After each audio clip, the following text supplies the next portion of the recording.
well. And Sherry, if you guys have any questions, please type into the chat.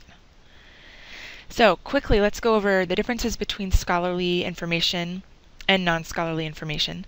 So there's a lot of things that are credible and reliable sources of information. Good examples would be magazine and newspaper articles, but they're not necessarily scholarly. So this list in the center of the circle talks about things like books and ebooks, journal articles, government websites. Certain periodicals like The Economist would be considered scholarly, maybe blog posts, and there's probably other kinds of formats. And I'll show a list in just a second of what kind of criteria we would consider for what scholarly information is. And then there's this kind of small circle over here to the right that lists peer-reviewed journal articles.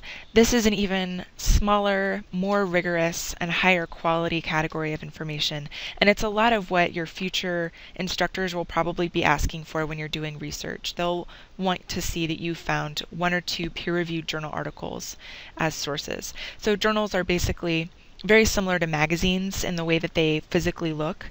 The differences are going to be the way the writers write, the type of content that's inside them, and the purpose of the journal articles. So for scholarly info, the main characteristics that we would look for are going to be that the authors are experts in their fields. They probably have PhDs, MDs, some form of advanced degree. The kinds of materials that you're going to be looking for should have a list of references or works cited, basically all of the other studies and other evidence that authors are using to back up their claims. And what's cool is if you're curious or skeptical about any of the information, you can go and try to track down those studies or articles yourself and make sure they're using good research techniques and good information. So the third criteria, they should be written for an audience of experts. So this is very important. Whereas the kinds of magazines that you might see in a grocery store are written for the general public, articles might be about really specific topics, maybe even written by experts in their field, but they're probably using language that's pretty accessible for most people. In contrast, scholarly journal articles can be pretty technical and have a lot of vocabulary that's very specific for the field. The articles often have a narrow focus, so an example might be a title like The Impacts of Minimum Wage on Walmart Employees in West Texas. So on a very narrow topic, maybe limited by geography or limited by a specific group of people. The articles often have, instead of things like photographs or pictures, there will be charts and graphs and tables of numbers that support the research used in the article. And then finally, they should be objective in their viewpoint, and they should use a lot of evidence to support their claims or their statements. So these are the kinds of things we're going to be looking for your academic research. Okay, next topic. So Boolean operators. This is how we search to find scholarly materials. And this little screenshot here that says EBSCOhost, this is a little example of what an advanced search screen might look like for some of our databases that contain scholarly information. So you'll notice that instead of Google that has 1 search box, a lot of our databases have 3 search boxes, maybe 5 search boxes, and then there's little drop downs that give you options to choose and, or not, and those are ways that we link terms together. So basically, the way this works is you would put a different concept or a different idea, give it its own row, give it its own search box. So I've got a few examples down here in the second half of the slide. So for using the command AND, it's going to narrow your search, and an example might be PTSD in the first box and veterans in the second box. They're different ideas, we're going to give them their own space, and we're telling the system we're using AND to connect these together. So these commands are really cool. This guy named George Boole came up with them in the 1970s so that people wouldn't have to learn a lot of complicated computer coding to be able to search in systems. So that's why these 3 words are capitalized to show that they're commands. So you're telling the system with this first search, PTSD and veterans, you've got to have both of these words to give me an article back, to give me a result back.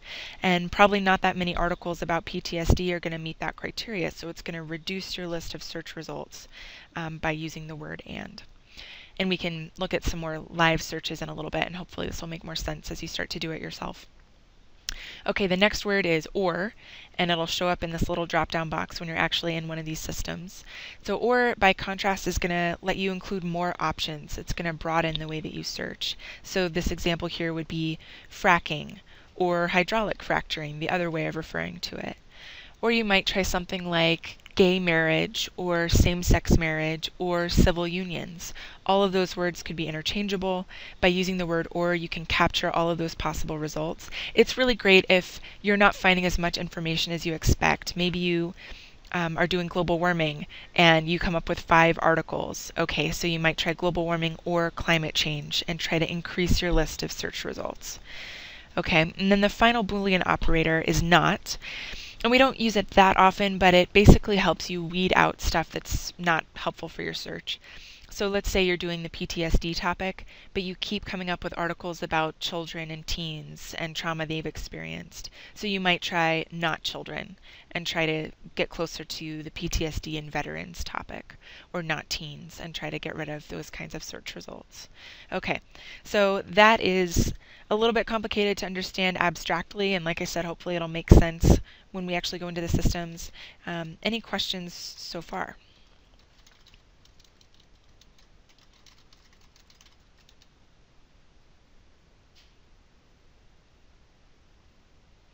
Okay, and while I wait to see if Sherry wants to type, okay, she says no questions yet, great.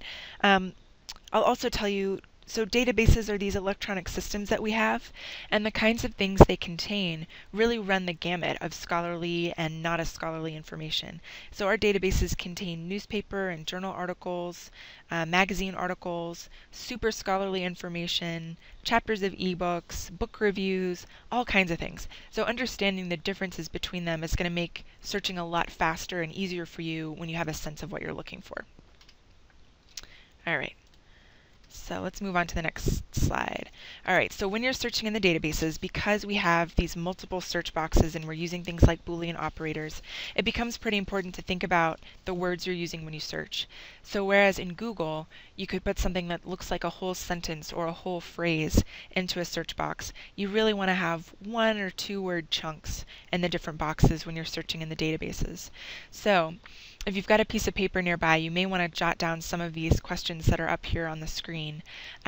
With students that we have face-to-face, we often pass out a little handout on developing search terms, and we kind of guide them through taking a topic sentence or a thesis statement and translating it into words that can easily be searched in the databases. So I'll kind of go through the slide here. If you stated your topic in a complete sentence, an example might be, how does income inequality affect private school students? So it's in the form of a sentence. There's lots of extra words in there. We want to break it down to the main ideas. And Sherry is asking, should I copy it? Sure, that'd be great. Oh, perfect. You got the worksheet from Casey? Yeah, go ahead and do that, and that would be really helpful. So listing any specifics like age group, geography, time period. So are you looking at, in this example, private school students compared with public school students, United States compared with other countries? Going ahead and thinking about how you're breaking down your topic is going to be helpful for when you start to do the search in the database. Then thinking about related terms and maybe brainstorm a little bit, be kind of broad here, or any synonyms. So we might think of parochial schools, church schools, lower socioeconomic class, poverty, and then there's a whole series of words that can be paired easily and quickly with lots of different topics. So words like impact, negative effect, disadvantage, advantage, harm, benefits, all of those kind of words you can use with pretty much any topic to try to get at what is the impact or what is the effect of this on the topic. And Sherry, are you guys working on cause and effect papers right now, or what kind of assignment are your students doing at the moment?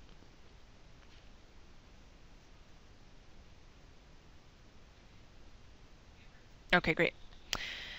So then the final thing would be choosing which of those Boolean operators, which of those and, or, and not words you're going to use to try to string your search together. So in this example with that sentence that we used in the very beginning, we have the example of income inequality, and private school students, and negative effects. And so that's breaking down the concepts into 3 separate chunks that you'd put in 3 separate search boxes, and that's an example of what it might look like. The final thing to point out here is that the words income inequality, private school students, negative effects, they're surrounded by quotation marks here. And that basically just tells the systems that these words need to be found in this order together. And it can become really important in narrowing down your search results when you have thousands and thousands of results, and giving you more relevant things. If you don't have the quotation marks around multiple words, it'll focus and try to find just one word. So you might come up with the word income somewhere in an article, or the word students somewhere in an article, but it may not really be the words that you're focusing on or the concepts that you're trying to find. Okay, so that's a crash course in Boolean operators. I'm going to talk just a little bit more about the peer-reviewed process. So I mentioned that it's more rigorous and more scholarly than other types of information. So basically, it can take up to a year to have one of these kinds of articles be published. Basically, an author will submit the article that they have written to one of these journals. The people at the journal will then send it out to 2 or 3 other experts in the field to review the article and see if it meets their standards for good research to be published in the journal. And it can take up to a year. They might go through 3 or 4 rounds of revisions before they actually say, yes, this is good research, or no, this is not good enough. They might request lots of changes. They might ask for more participants or for additional information to back up the research. Okay, so the kinds of scholarly articles we're really going to be looking for as we go into databases today follow a really specific format. So they're long. They're often between 5 and 20 pages. They usually start off with an abstract or a short summary of the entire article. They've got an introduction or background of the article, of the issue. They've got a methods of what they did in their experiment and how they did it. Then they discuss the results. Maybe they say, here's what we learned, or here's what future researchers should do differently next time. And then they have a conclusion. They kind of wrap up what they learned. And then the last thing, there should always, always be references that are other studies, other research that backs up the article. And no matter what kind of field you're looking at, whether you're doing a topic that's medical or psychological or communications or education related, pretty much all of the peer-reviewed journal articles will follow a very similar format to this. So let's take a look at an example. So I'm going straight out into a database here, and I'll talk in just a few minutes about how to get to and how to find these articles more. But I just want you to see an example. So journal articles are published very much like magazines. They have that same kind of binding and that same sort of glossy paper. So when we go into databases, those articles are usually scanned, or they're an electronic copy of the journal article. So this is a really specific article, The Road Not Taken, Changes in Welfare Entry During the 1990s, so very narrow focus. We've got our 3 authors' names listed here, along with their institutions, so we would expect that they would be experts in their field or scholars in their field. The tiny type down here is talking more about the funding that was used to fund this research, and that's really helpful, especially in terms of thinking about any bias that might be present in the article. Knowing who paid for the research can be really helpful. So it looks like this might be a government study here. And there's also more information about where these folks work and what they do. So that's helpful in vetting, are these scholars, are these experts in their field. All right, this whole first paragraph is our abstract. So unlike a novel where you have to wait until the end to find out what happens, they will tell you right up front what the results were, and that's great. That really helps you decide, do I want to read through this whole article, or is this not really what I'm going for? Is this not going to be helpful? All right, so the next few pages are going to go through that introduction and background on the issue, the methods of what they did and how they did it. We might start to see some tables and, oh, we got some formulas there. Okay, so this is just explaining what they did statistically. Got a little chart. Now they're talking about their results. What happened in their experiment? They have some graphs to support their research. All right, lots of tables here. And then down here we've got the conclusion, the discussion of what the results were, and references, a long list of other articles that you could go and look up if you wanted to. Okay, so this is that format that I was just talking about. This is kind of what you might expect. Okay. And I'm seeing Sherry is asking for a second to look over the developing search terms sheet, so that's fine. And Sherry, while they're doing that, I wonder if you could ask folks for the topics that they're using in their assignment right now, and maybe type some of those into the chat, and I'll use them when I'm doing my searches.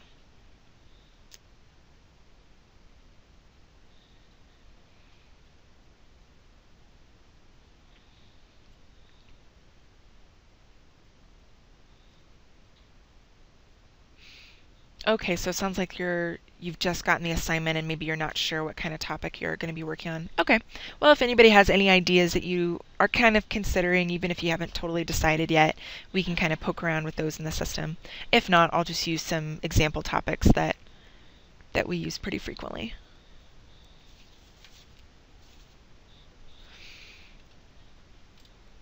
All right. So here we go. Let's go into some of the systems.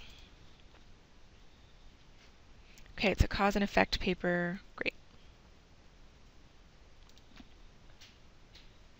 All right, so to get to all of our library resources, if you're starting at the arapahoe.edu webpage, there's this link in the upper right corner that says library, and it's on every single page. So for those of you who have your computer screen up, if you want to follow along with me as I go in, that's totally fine. If you prefer to sit and watch and make notes now, that's fine too. All right, so Sherry has an idea, cause and effect of discrimination. Cool. Okay, we can try that. We can try playing around with that. All right, so again, to get to the library stuff, I have this link in the upper right-hand corner of the screen. Okay, when you get to the library part of the site, you'll see 6 colorful buttons. And here's our nice staff photo here in the center. These 6 colorful buttons are the main ways we get to most of the tools that are available to you. So I'm going to just really briefly show you the green tab, Books Plus.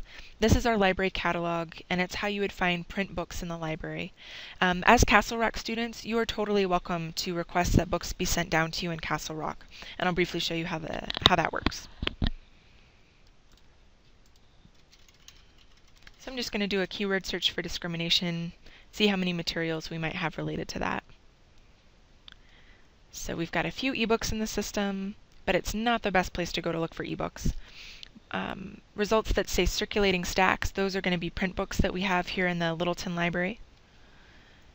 And looks like there's kind of back and forth between print books and ebooks here. So I'm going to click on the title of one of these print books. There's not a whole lot of information about this one. Sometimes there's a little description or a table of contents. Oh great, we've got a couple more topics. Thank you guys. Why are so many people interested in nursing? Why do students cheat? Why is there so much negative campaigning in politics? Awesome. We can definitely try to use some of these in searches and see if we can find you a few things. Great. So back to the library catalog. The things to pay attention to would be the call number. This is what you would use to actually find the book on the shelf if you came over to the Littleton main campus. We use the Library of Congress call number system, so you would just jot down this whole string of letters and numbers on a piece of paper and go to the first floor of the library and start walking down the shelves. We've got kind of guidelines on the edges of the shelves, little signs that direct you to where different books are. Paying attention to the item status is important. If it says available or lost or missing or checked out, you wouldn't want to waste your time. All right, okay, we've got a couple more topics. That's awesome. You guys have great ideas. All right, and then let's say that this book, as long as they don't move next door, is something that we're interested in. If you wanted to request it, you would go up here in the blue bar and choose the hold request option. And then you would enter your S number. There's a 4-digit PIN that's requested as your password to the library system. And if you haven't set this up yet, if you have not been into the main branch of the Littleton Library, you could just email us or give us a call on our number on the main website. You could also request a book over the phone. That would work too. It might be easiest your first time. But then you can basically say, yeah, I want this sent down to me at Castle Rock. We will then send it through intercampus mail to you. It might take you a couple of days to get down there, but you could just pick it up at the front desk there in Castle Rock. So just want to let you know that's possible. We are happy to work with you in whatever way is comfortable if you're not on the Littleton campus, and we want you to feel like you're a priority for us. So you definitely are. All right, so going back to the main web page, that was how you find print books and DVDs and a lot of physical materials in the library. So that was that green Books Plus tab. Okay, next I want to show you guys this orange tab, our online books area. This is going to be super helpful for you guys. We only have about 30,000 print books in the library, but with the 2 ebook systems that we pay for, we have access to 160,000 ebooks. I'm going to type that into the chat because I think it's a really impressive number. 160,000. So it's like 4 times the collection of print books that we have. So you're really not missing out too much by not being close to the Littleton campus. All right, so I'm going to show you one of these 2 systems today. This is our eBrary system. And my advice to you would be really broad and be really simple with your search terms when you're starting out with this system. It's not super sophisticated, but it does have great tools. So you can kind of browse around. If any of these subjects in the center of the screen are helpful for you, you can definitely try those, or try a few simple keywords here. So taking someone's topic, I'm going to try celebrities up here.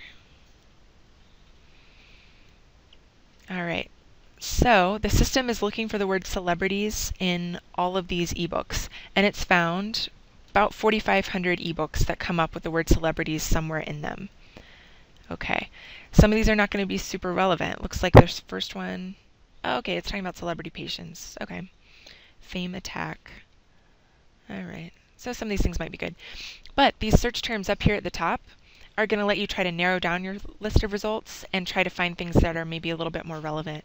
So I'm going to try popular culture, psychology, psychological aspects, biography, social aspects, and see if that changes things.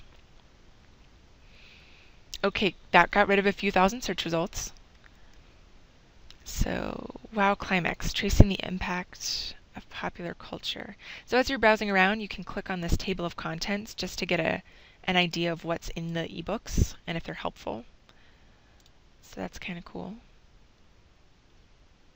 Fame attack, I'm curious about that one. Celebrity supernova, the fame formula, celebrity and sickness. Okay, so that might actually be helpful for the person with this topic. Understanding celebrity. This is kind of cool. So we're getting at the psychology behind fame, basically. Okay, so if you find one of these books that you're interested in, all you have to do is click on the title and the ebook will open up in your screen. And it's going to go to the first time it finds your word. It's going to highlight it for you. What's really cool is it's searching inside the book and trying to find your terms anywhere. So now that we're in this book about celebrities, we might try the word obsession in this little search box over here on the right-hand side and see if the word obsession comes up anywhere in the book. And then over here on the table of contents, anytime I get one of these little green magnifying glasses, which are probably really hard for you guys to see sitting back at your desks, that's where that word has appeared. So it's in several of these chapters. Okay, so if I want to go to the next instance where the word obsession appears, just above the actual page of the book, I have one of these arrows with a little magnifying glass. That will take me to my next search result that has the word obsession somewhere on the page. Okay, there it is, way at the bottom in purple. I've got the word obsession. Okay, I can go to the next time it appears. Obsession, there in the middle.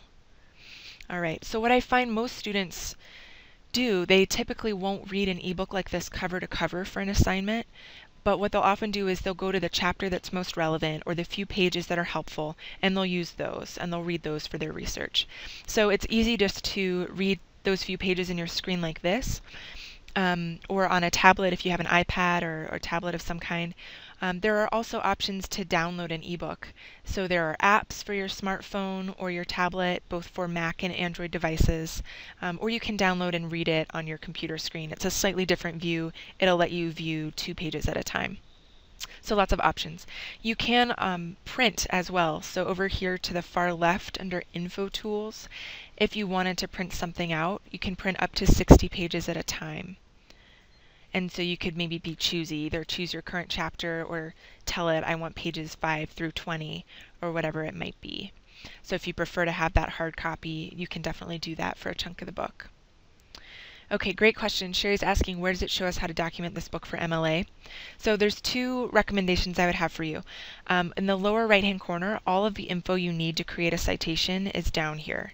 And you might want to either use your writer's reference book or a great website like Purdue OWL to manually craft the citation to plug all this information into the places where it needs to go. Or you might use something like a citation generator like NightCite, which we have posted on the Avoid Plagiarism page of our website. And that's basically a free tool that gives you blanks for all of the different fields you would need, like author and space for you to type the author, publication date and space for you to type the publication date. You plug in all your information and then it tries to generate something that you can copy and paste into your paper. They're reasonably successful. They're not perfect. They will sometimes put in extra punctuation marks or kind of mess up the spacing of a citation. So they're great if you're not sure where to begin. Okay, if your computer will let you choose this eBury Reader option, this blue button, there is a way to try to ask eBury to computer generate a citation for you, and it may take a little while to load on my computer. This is just going to be, like I was telling you guys, a different view of the ebook. And I'm happy to say that all of our other systems make it easier to find the MLA citation than eBury. So if I'm in this eBury Reader screen, and I head over here to the right-hand side where there's all these different little tabs, I have an option under Preferences to look at the citation format down here on the bottom right-hand side of that first box. And this will give me an MLA citation, more or less in a format where you could copy and paste it. See, it's not perfect though. It's doing Turner, Graham, author. You would want to take out the author part, and it's doing US, date. You would want to take that out. So I don't know if it's really worth the trouble to get to this one. It might just be easier to format it yourself for the eBury books. But great question, Sherry. Any other questions about ebooks so far?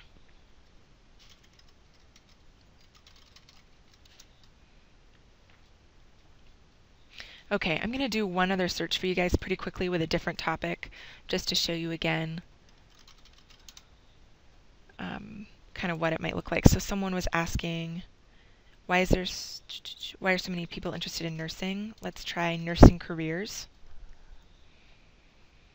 Okay, I've got about 5,000 books related to that. So up here in the top, I'm going to narrow down by saying nurses, employment, nursing services, vocational guidance.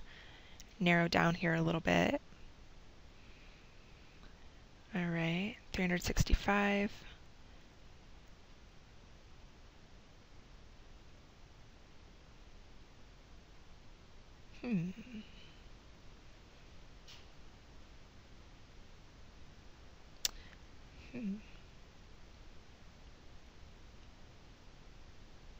Interesting. All right, so maybe this 101 Careers in Nursing might be helpful. Maybe there's a chapter in the beginning on why people are choosing nursing, why it's a great profession, something like that. Okay, just looking at the table of contents, it looks like it goes through all of the different types of nursing and maybe gives you brief descriptions about what that would look like. Cool, yeah, so it's giving you some basics about how much money you would make, what the job involves, that kind of thing. Okay. So if a book looks really helpful and you want to save it for later, in this particular system you have the option to save something to your bookshelf, which is this tab up here in the upper left. So to do that, I could choose Add to my bookshelf over here above the table of contents. And it's probably kind of hard to follow my mouse. So Add to my bookshelf is this button just to the right of the search box for searching inside the book.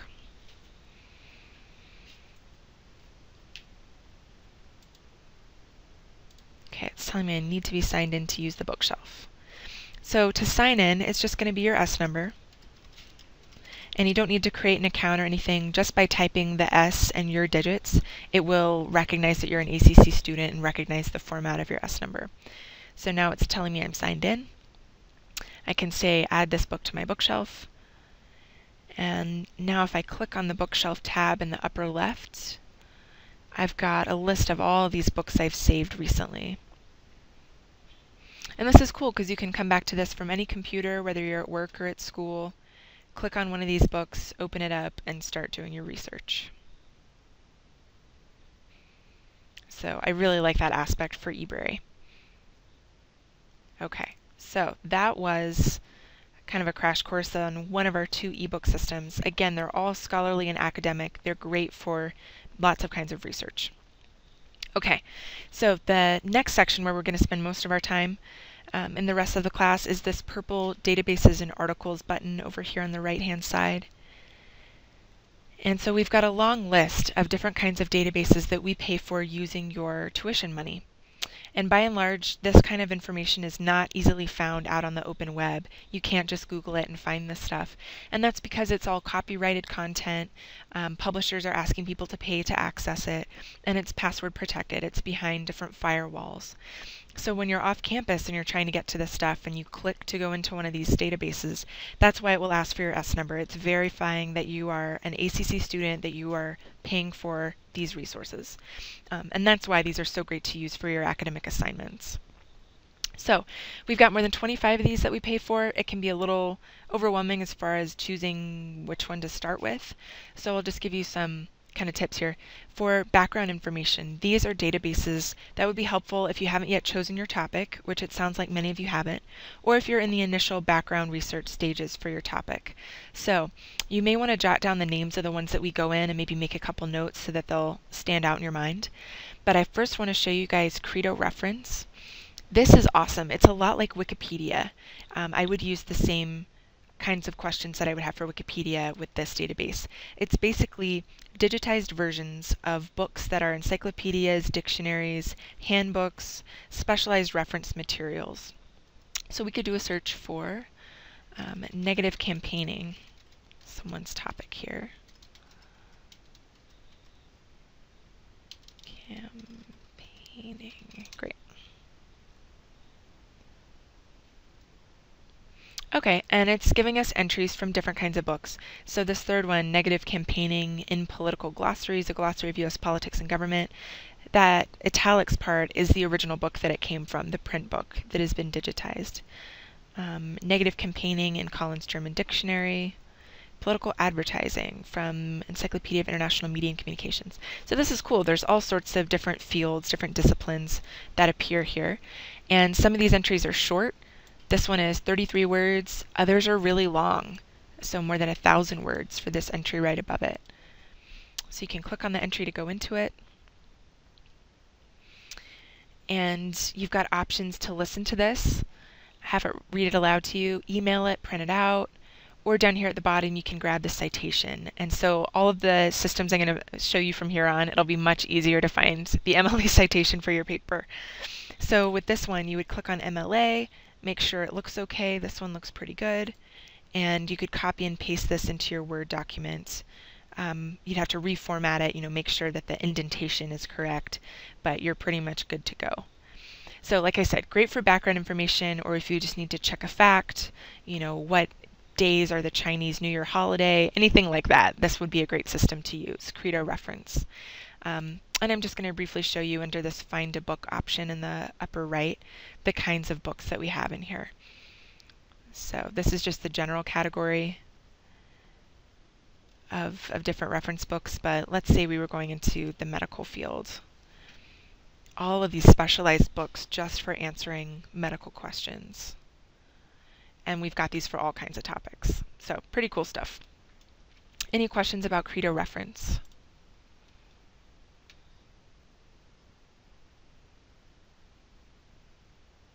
Awesome. Okay, so I'll show you maybe a couple of these others here.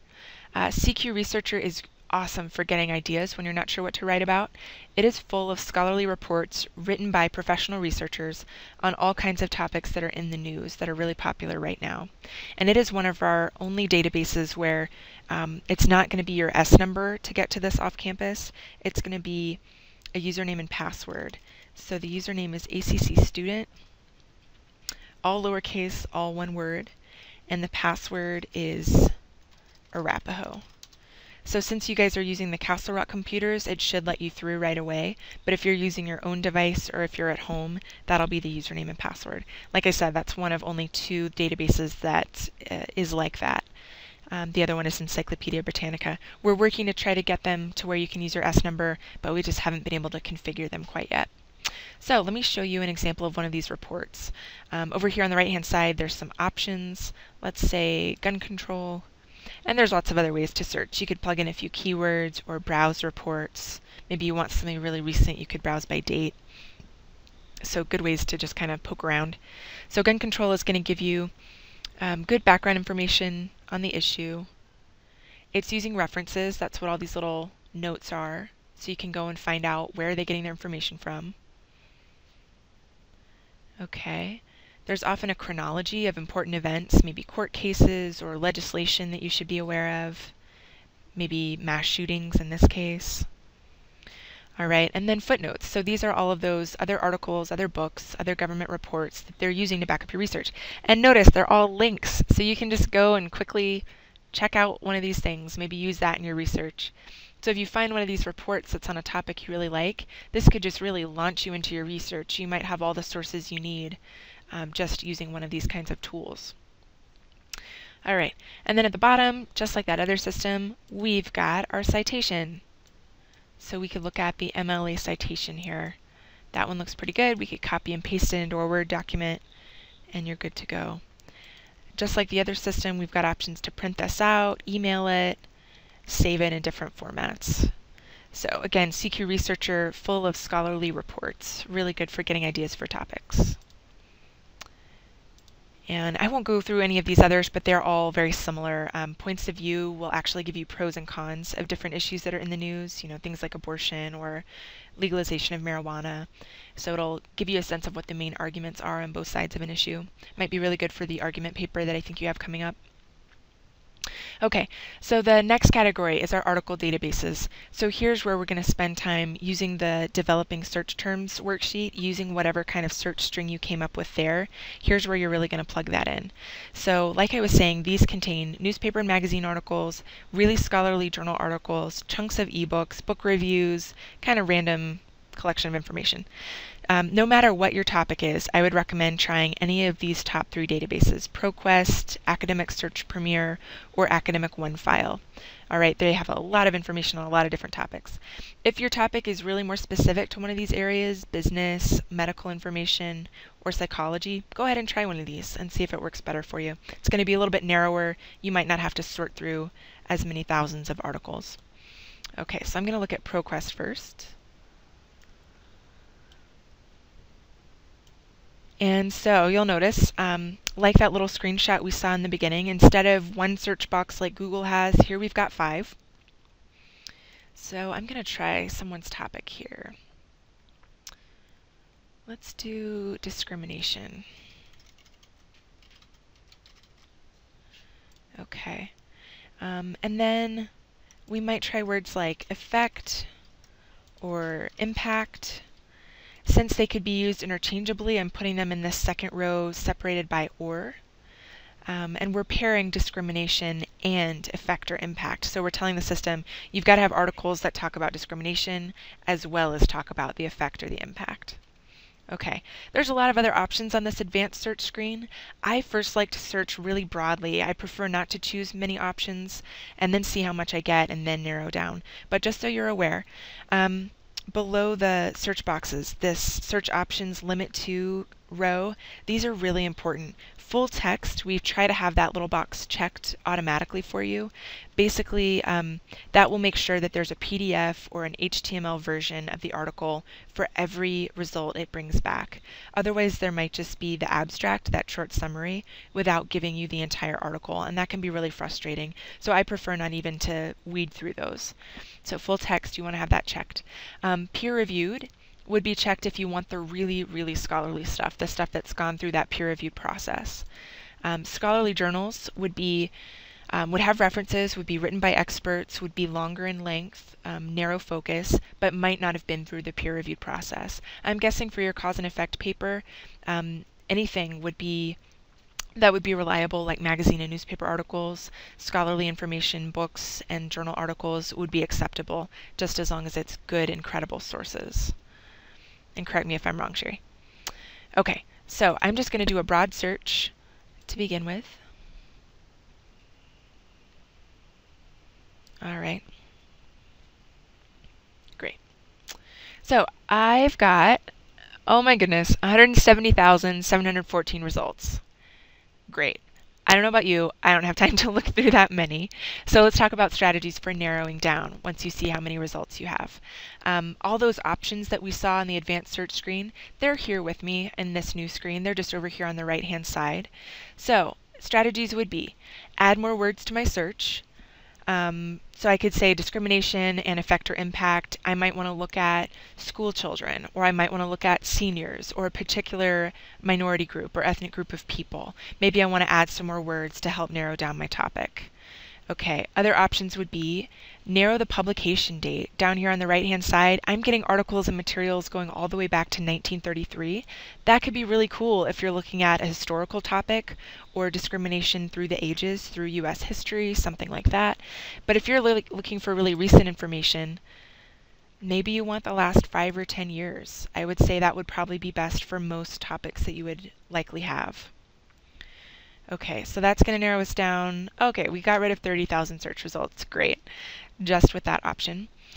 Other ways to narrow down would be the source type. So over here on the right-hand side, it's telling you what kinds of stuff we're getting back. So we're getting this number of scholarly journals, this number of newspapers, this number of trade journals, which are kind of an intermediate category. They're more scholarly than magazines, targeted more for a particular field, but not as scholarly as scholarly journals.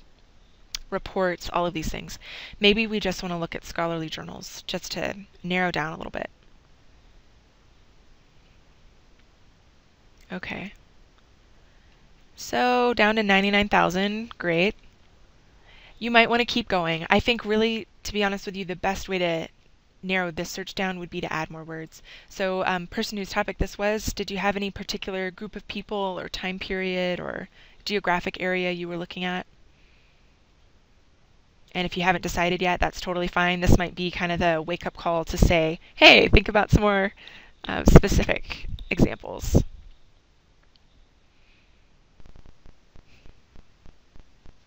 Seniors. Okay, great. So I'm going to go over here to modify search right below the search box. And let's try seniors or elderly. That way we'll get both of those options there. Okay, magical. We're already down to 40,000. Great. I'm going to go back and narrow by date because it took that away. All right, 11,000. We're getting there. We're getting there. I'm going to say I want scholarly stuff only. 7,000. Okay. You might consider adding some things like the United States, maybe things like discrimination in nursing homes or when you're pulled over by the police. Any kind of specific area might help in this one.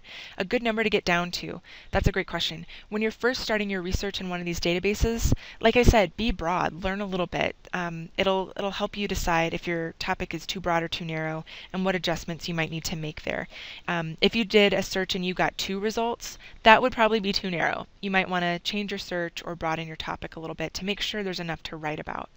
My ideal number of search results, when you really are getting into your research, you've done some background research, you know the scope of your topic, you know what you want to write about, would be 30 to 60 search results. And that's kind of a magical Goldilocks number of not too many and not too few. Between 30 and 60 might be a number that you might actually want to kind of browse through. So let's imagine that this is a set of results that are really helpful and that we're ready to start looking through these. My recommendation to you would be to use the preview button that's just to the right of these titles, and that will show you the abstract or the short summary for the article. Okay. So that'll be that paragraph describing it. That'll help you decide, do I want to look at the whole thing?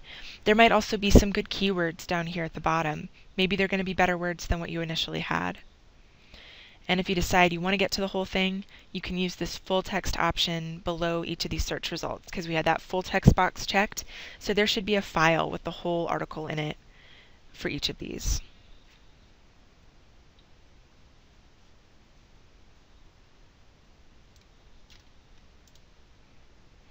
Okay, so here's an article. It's going to look a lot like that first one that we looked at. It looks like it's 8 pages long. It's got several authors. We've got an abstract there. We've got their affiliations of where they work, so they should be scholars or experts in their field. Okay, and then there should be a list of references down at the bottom. Great. So this is a good example of a scholarly article if you're looking for that kind of information. Okay, and I know we're kind of running out of time here. Sherry, how much more time would you like us to spend, or should we start wrapping up?